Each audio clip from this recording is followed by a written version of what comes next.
नमस्कार दोस्तों, आसान शिक्षा में आप सभी का स्वागत है। आज की क्लास में हम 82nd क्वेश्चन से डिस्कस करेंगे। लास्ट क्लास में हम लोग ने 81 क्वेश्चंस कवर किए थे, तो उसी की कंटिन्यूएशन में आज की क्लास है। अगर आपने इसकी पहले की क्लासेस नहीं देखी है तो उसको ज़रूर देखिए, ठीक है। और अगर आपको कोई भी दिक्कत है तो आप कमेंट में जाकर कमेंट भी कर सकते हैं। एक आधुनिक राज्य संविधान के बिना राज्य नहीं अपितु अराजकता का शासन है। यह कथन किसका है? यह कथन जेलिनिक का है, ठीक है।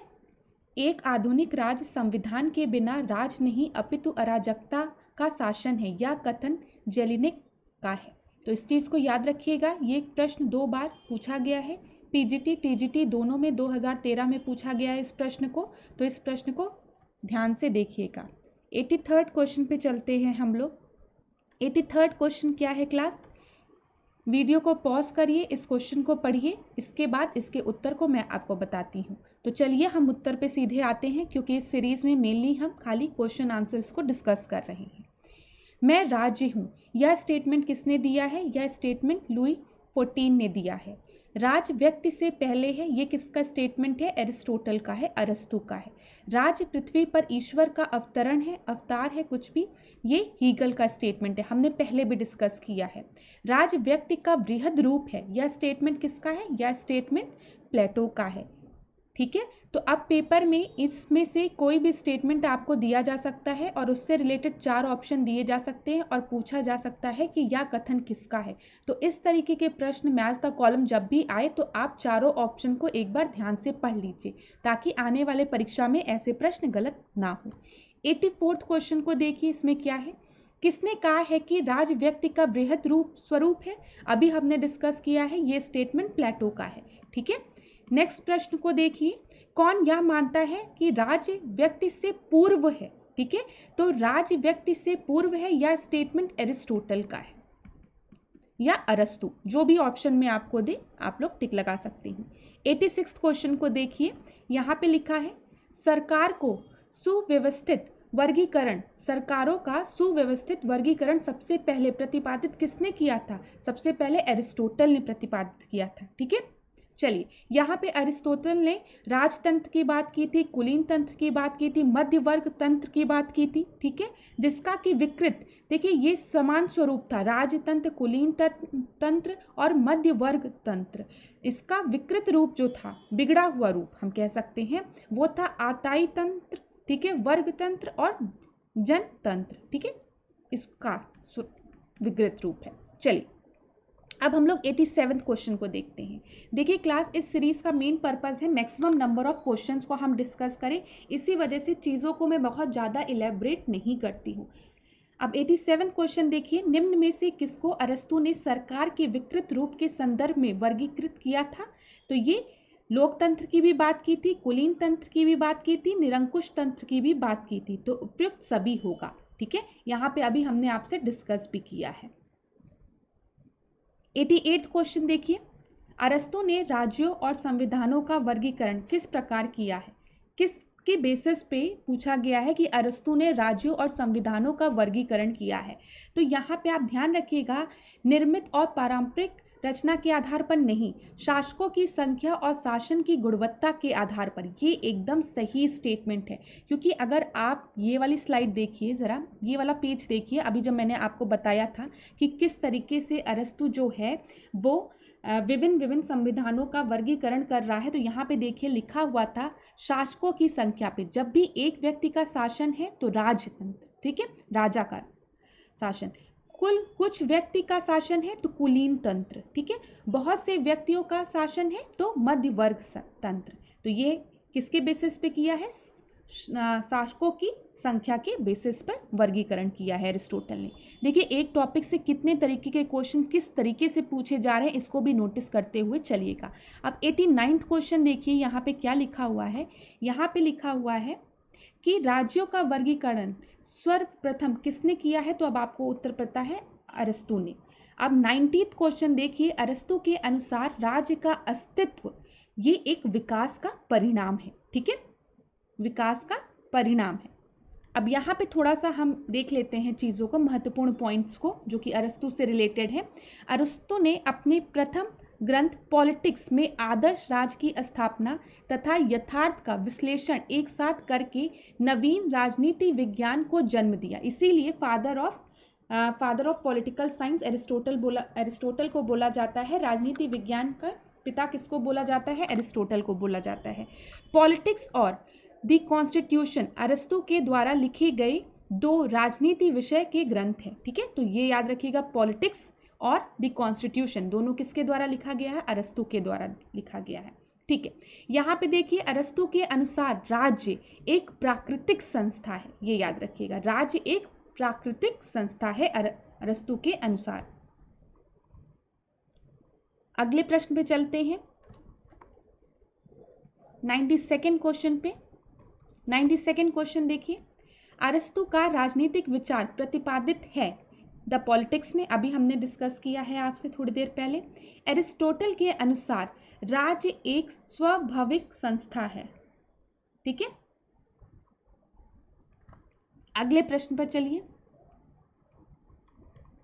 अब देखिए 94वां प्रश्न क्या है? अरस्तु के अनुसार राज्य नैतिक और प्राकृतिक संस्था है। अभी थोड़ी देर पहले मैंने आपको से डिस्कस किया। देखिए क्लास एक ही तरीके के टॉपिक से कितने तरीके के प्रश्न पूछे गए हैं। 95वां क्वेश्चन देखिए, आदमी एक सामाजिक प्राणी है, ऐसा किसने कहा है? ऐसा अरस्तु ने कहा है, एरिस्टोटल ने कहा है। मैं ही राज्य हूँ यह घोषणा किसने की है? अभी थोड़ी देर पहले मैंने आपको बताया, मैं ही राज्य हूँ, ये किसने बोला था? लुईस XIV ने बोला था। 97 प्रश्न को देखें। 97 प्रश्न जो है वो है, मैं ही राज्य हूँ यह किसने कहा था? अभी हमने डिस्कस किया है, ये फ्रांस का लुईस XIV ने कहा था। राज्य के आवश्यक तत्व हैं। देखिए राज्य के 4 इंपॉर्टेंट तत्व कौन कौन से हैं? जनसंख्या है, ठीक है, भूभाग्य है, सरकार है और संप्रभुता है। ये हमने आपसे पहले भी डिस्कस किया है, अगर आपको याद होगा इसको याद कर लीजिएगा। जनसंख्या की बात होती है, भूभाग की बात होती है, सरकार की बात होती है और संप्रभुता की बात होती है, मतलब सॉवरेनिटी की बात होती है। ठीक है, 99वां क्वेश्चन देखिए, राज्य का कार्य अच्छे जीवन की बाधाओं के मार्ग में बाधा पहुंचाना है। ठीक है, अच्छे जीवन की बाधाओं के मार्ग में बाधा पहुंचाना है, ये स्टेटमेंट ग्रीन द्वारा दिया गया है। कुछ और फैक्ट्स हम इनसे रिलेटेड देख लेते हैं। यहाँ पे देखिए, ग्रीन की एक पुस्तक का नाम आप लोग याद रखिएगा, हो सकता है कमिंग ईयर में आपसे पूछ ले। TH ग्रीन जो है वो एक आदर्शवादी विचारक है। पहली चीज, ये एक आदर्शवादी विचारक है। दूसरी चीज आपको याद रखनी है, इनकी पुस्तक का नाम the lecture on principle of political obligation, ये भी याद रखिएगा आप। और इन्होंने क्या कहा है कि जो राज्य है उसका कार्य क्या है? अच्छे जीवन की बाधाओं के मार्ग में बाधा पहुंचाना। ठीक है, 100 क्वेश्चन देखिए, अब से हम लोग ने 1 से 100 तक के प्रश्न कर लिए। ठीक है, अभी तक देखिए, निम्नलिखित में से किसने राज्य के कार्य के संबंध में बाधाओं को बाधित करना कहा है? राज्य का क्या कार्य है? जो भी बाधाएं हैं उनको बाधित करना। अभी हमने डिस्कस किया है ग्रीन। ठीक है, और इनकी पुस्तक का नाम क्या है? Lecture on the principle of political obligation. ये एक आदर्शवादी विचारक है। 101 क्वेश्चन देखिए, 101 क्वेश्चन देखिए, क्लास 100 क्वेश्चन कंप्लीट हो चुके हैं। शक्ति नहीं बल्कि स्वेच्छा राज्य का अधिकार है। ठीक है, ये किसका द्वारा स्टेटमेंट दिया गया है? तो ये याद रखिए, जो आदर्शवादी विचारक है वो मानते हैं कि शक्ति से नहीं स्टेट का फॉर्मेशन होता है। ठीक है, स्वेच्छा से राज्य का आधार होती है। तो ये आपका आदर्शवादी विचारक हो गया। अब हम लोग आगे बढ़ते हैं 102 क्वेश्चन पे। यहाँ पे देखिए, राजनीतिक कृतज्ञता का सिद्धांत प्रतिपादित किसने किया है? TH ग्रीन ने किया है।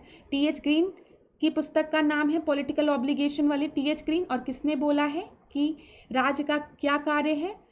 अच्छे जीवन की बाधाओं के मार्ग पर में बाधा पहुंचाना। ठीक है, जो भी बाधाएं हैं उनको दूर करना, ये राज्य का काम है। और राजनीतिक कृतज्ञता किसका सिद्धांत है? ये भी TH ग्रीन का। तो TH ग्रीन से रिलेटेड इतने फैक्ट्स आप याद रखिए, कहीं पे लिख लीजिए।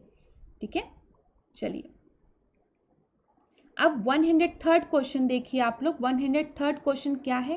संकल्पना की शक्ति राज का आधार है। ये स्टेटमेंट ग्रीन द्वारा है। अभी मैंने आपको बताया है किसने कहा है कि शक्ति राज का आधार नहीं है बल्कि संकल्प स्वेच्छा राज का आधार होती है। ये आदर्शवादी विचारक मानते हैं और TH ग्रीन एक आदर्शवादी विचारक है।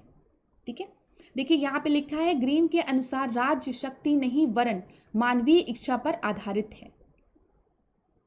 अब आगे बढ़ते हैं 104 क्वेश्चन पे। देखिए 104th क्वेश्चन, किसने कहा है राज्य का आधार शक्ति नहीं इच्छा है? अब आप लोग को रट गया होगा, टीएच ग्रीन ने कहा है। किसने कहा है इच्छा शक्ति नहीं राज्य का आधार है? टीएच ग्रीन ने कहा है। देखिए एक ही क्वेश्चन कितनी तरीके से आपकी विभिन्न परीक्षाओं में पूछा गया है, ठीक है। विभिन्न परीक्षाओं में किस तरीके से प्रश्न पूछे गए हैं देखते चलिए। अब देखिए 106 क्वेश्चन, वही सेम चीज, शक्ति नहीं वरन इच्छा ही राज्य का आधार है। ये स्टेटमेंट किसके द्वारा दिया गया है? ग्रीन के द्वारा दिया गया है। राज्य का आधार शक्ति नहीं इच्छा है, फिर बताइए किसके द्वारा दिया गया है? टीएच ग्रीन द्वारा। चलिए इतनी चीजें हो गई। अब 108 क्वेश्चन देखिए आप लोग, यहाँ पे क्या बोला गया है? आदर्शवाद है राज्य का समर्थक, ठीक है, राज्य के विरुद्ध नहीं है। राज्य व व्यक्ति का समर्थक है, ठीक है, व्यक्ति का समर्थक है नहीं, राज्य का समर्थक है, ठीक है। जो आदर्शवाद है वो राज्य का समर्थक है। अब यहाँ पे कुछ चीजें और देख लीजिए। आदर्शवाद राज्य को नैतिक संस्था मानते हैं, ठीक है, ये चीज याद रखिएगा। जो आदर्शवादी हैं वो राज्य को नैतिक संस्था मानते हैं और व्यक्ति के पूर्ण विकास के लिए राज्य को आवश्यक मानते हैं। इसमें कौन कौन से विचारक आपके आते हैं? कांट आते हैं, हीगल आते हैं, ग्रीन आते हैं, ब्रेडले आते हैं और बोसांको आते हैं। इनका नाम आप याद रखिए। कभी भी हो सकता है ऐसे दिया रहे, हीगल दिया रहे, ग्रीन दिया रहे और आदर्शवादी विचारक दिया रहे, या फिर उदारवादी विचारक दिया रहे, तो आप याद रखेंगे कि मैम ने कांट, हीगल, ग्रीन, ब्रेडले और बोसांगो को आदर्शवादी विचारक माना है, जो कि राज्य को एक नैतिक संस्था मानते हैं और मनुष्य के व्यक्ति के विकास के लिए इसे महत्वपूर्ण मानते हैं। 109वां प्रश्न देखिए। यह कथन जो कहता है राज्य एक नैतिक संस्था है जो मनुष्य के पूर्ण नैतिक विकास के लिए अनिवार्य है, या किसके द्वारा दिया गया है? आदर्शवादी विचारकों द्वारा दिया गया है। 109 क्वेश्चन हो गए। 110th क्वेश्चन देखिए। निम्न में से किस तत्व को प्लेटो ने अधिक महत्व नहीं दिया है? यहाँ पे देखिएगा, तो यहाँ पे उद्यमिता मतलब प्रोडक्टिविटी, क्षुधा या उत्पादन, सॉरी यहाँ पे लेबर हो गया, उद्यमिता मतलब, यहाँ पे उत्पादन मतलब प्रोडक्टिविटी हो गया, ठीक है। आगे बढ़िए। और दो ऑप्शन क्या दिए हैं? दो ऑप्शन दिए हैं, शौर्य की बात की गई है, ठीक है, करेज की बात और विवेक की बात की गई है। तो मैं आपको बता दूं, जो प्लेटो थे उन्होंने डिजायर की बात की थी, ठीक है, डिजायर की, जिसको कि हम तृष्णा या इच्छा कह सकते हैं। इमोशंस की बात की थी, भावना की मतलब, ठीक है। नॉलेज की बात की थी जो कि ज्ञान हो गया, और विजडम की बात की थी, मतलब नॉलेज, विजडम, विवेक की बात की थी, ठीक है। ये चीज याद रखिएगा, ये दोनों सेम चीजें सेम हो गई। इन्होंने किस तरीके से क्लासिफाई किया था? पहला डिजायर, दूसरा इमोशन और तीसरा क्या बात की है? नॉलेज और विजडम की। अगर आप इसको पढ़ना चाहें तो यहाँ से आप पढ़ भी सकते हैं। प्लेटो के अनुसार मनुष्य के व्यवहार के 3 मुख्य स्रोत हैं। वो 3 मुख्य स्रोत क्या है? इच्छा, ठीक है, भावना या मनोवेग जिसको कि इमोशन कहते हैं, ज्ञान या फिर विवेक जिसको कि हम नॉलेज या विजडम कहते हैं। तो यहाँ पे आपका ए गलत होगा, जो कि आपका लेबर है ना, उद्यमिता है, तो वो आपका गलत होगा, और तीनों ऑप्शन आपके सही हैं। चलिए अब हम लोग देखते हैं 111 क्वेश्चन। ये 111वां प्रश्न देखिए आप लोग। यह किसने कहा है कि राज्य व्यक्ति का बृहद स्वरूप है? ये अभी हमने थोड़ी देर पहले आपसे डिस्कस किया है। ये प्लेटो के द्वारा कहा गया है कि राज्य जो है वो व्यक्ति का बृहद स्वरूप है। 112वां प्रश्न देखिए, ये एकदम रट डालिए, इसमें कुछ आपको ज्यादा सोचना नहीं है। एक आदर्श राज्य की जनसंख्या प्लेटो ने कितनी निर्धारित की है? तो आप याद रखिए 5040, ठीक है, 5040 व्यक्ति ये निर्धारित की है, तो इसका बी ऑप्शन सही होगा। अब 113th क्वेश्चन देखते हैं, 113वां प्रश्न देखते हैं। वुडरो विल्सन के अनुसार कौन कार्य राज्य का ऐच्छिक कार्य है? ठीक है, राज्य का ऐच्छिक कार्य इसमें से कौन सा है? तो श्रम कानून बनाना, ठीक है, श्रम कानून बनाना जो है वो राज्य का ऐच्छिक कार्य है, ठीक है। अब हम लोग 114 क्वेश्चन देखते हैं। 114 क्वेश्चन क्या है? राज्य ना ही ईश्वर की रचना है, ना ही श्रेष्ठ शारीरिक बल की, ना ही प्रस्तावों एवं सम्मेलन की कृति है, और ना ही परिवार मात्र का विस्तार है। यह कथन किसके द्वारा दिया गया है? यह कथन गार्नर द्वारा दिया गया है, ठीक है। गार्नर ने कहा है राज्य ना ही ईश्वर की रचना है, ना ही श्रेष्ठ शारीरिक बल का परिणाम है, और ना ही किसी प्रस्ताव या समझौते की कृति है, तथा ना ही परिवार का विस्तृत रूप है, ठीक है, तो ये चीज़ आप याद रखिएगा। 115 क्वेश्चन देखते हैं, 115वां क्वेश्चन देखते हैं। इसमें क्या बोला गया है, मैकआइवर के अनुसार राज्य को निम्न में से कौन संबंधित कार्य नहीं करना चाहिए। यहाँ पे देखिएगा नहीं करना चाहिए, तो राज्य को साहित्य एवं कला पर नियंत्रण नहीं करना चाहिए, ये मैकआइवर के अनुसार है। अब आने वाली परीक्षा में आपसे प्रश्न पूछा जा सकता है कि किसने कहा है कि राज्य को साहित्य एवं कला पर नियंत्रण नहीं करना चाहिए, तो आप याद रखेंगे कि मैकआइवर ने कहा है। और मैकआइवर की पुस्तक का भी नाम आप याद रखिए, द वेब ऑफ गवर्नमेंट, ठीक है, द वेब ऑफ गवर्नमेंट। इतनी चीजें याद रहेगी आप लोगों को। चलिए 116 क्वेश्चन पे चलते हैं। 116वां प्रश्न देखिए क्या है। 116वां प्रश्न में कुछ दिक्कत है तो हम लोग 117वां प्रश्न देखते हैं। 117 प्रश्न देखते हैं। राज्य परिवारों और गांवों का संगठन है जिसका उद्देश्य एक पूर्ण और आत्मनिर्भर जीवन प्रदान करना है। ये किसके द्वारा बोला गया है, ये अरस्तु के द्वारा स्टेटमेंट दिया गया है। क्या, राज्य परिवारों और गांवों का संगठन है जिसका उद्देश्य एक पूर्ण और आत्मनिर्भर जीवन प्रदान करना है। यहाँ पे कुछ अन्य महत्वपूर्ण तथ्य भी देख लीजिए, जैसे प्लेटो राज्य को एक ऐसा समुदाय बताते हैं जिसमें मनुष्य की प्रतिभाओं को निखारने का सर्वोत्तम मार्ग मिलता है। मैंने आपको बताया है कि प्लेटो क्या कहता है कि अगर मनुष्य को की काबिलियत को बढ़ाना है, ठीक है, अगर उसको और निखारना है, उसकी प्रतिभाओं को और निखारना है, तो उसके लिए राज्य का एक बहुत ही इंपॉर्टेंट रोल होता है। अब देखिए यहाँ पे दूसरा क्या है, राजनीति का उद्गम स्थल प्राचीन यूनान माना जाता है। ये हमने पहले भी डिस्कस किया है। हमने डिस्कस किया था पोलिस जो है, जिसका की अर्थ क्या होता है, नगर राज्य होता है, शहर राज्य होता है, ठीक है, और यहीं से आपका पॉलिटिक्स भी बना है। इतनी चीजें हमने आपसे डिस्कस की थी। अब 118 क्वेश्चन देखते हैं। देखिए, राज्य परिवारों तथा गांव का एक समूह है जिसका लक्ष्य एक पूर्ण तथा आत्मनिर्भर जीवन प्रदान करना है। अभी हमने डिस्कस किया है, ये एरिस्टोटल द्वारा दिया गया है, ठीक है। अब राज्य एक परिवार का विस्तार है, ये किसने कहा है, ये भी एरिस्टोटल ने ही कहा है।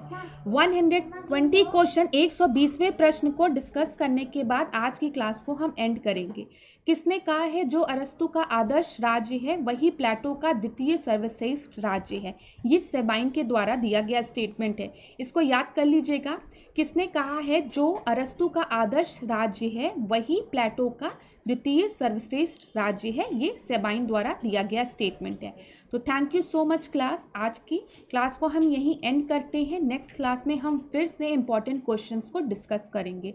चैनल को सब्सक्राइब करना और लाइक करना ना भूलिए। Thank you so much.